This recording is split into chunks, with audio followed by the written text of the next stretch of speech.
झारी के माल भर जी लेके रुमाल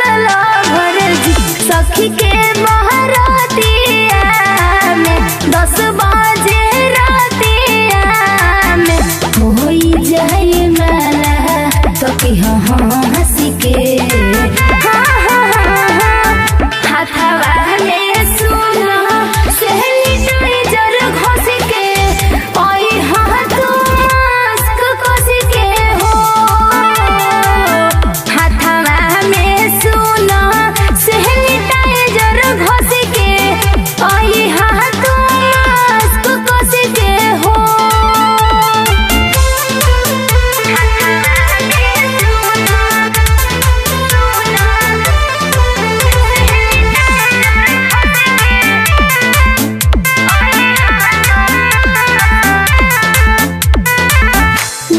देखी होई खाली बाटे मजा बुरी हो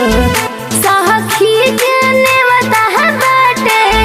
खाली हा पूरी हो दिन पो दिन बढ़ जाता में घटना करो नयरो होई न ठेका ठेके कहताड़ी तोहरा से सुनायरो बाहर तू करे जा बाबे धंसी के हाथवा में सुना सहेली टाइजर घोस के ओई हाथ मास्क कस के हो हाथवा में सुना सहेली टाइजर घोस के ओई हाथ मास्क कस के हो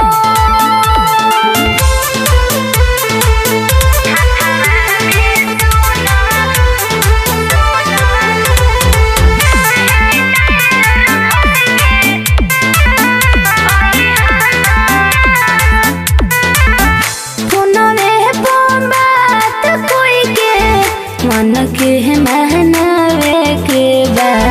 दुई गज दूरी रह के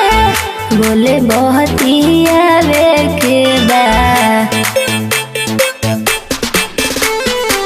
लागी जो गहन ना जो गाड़ी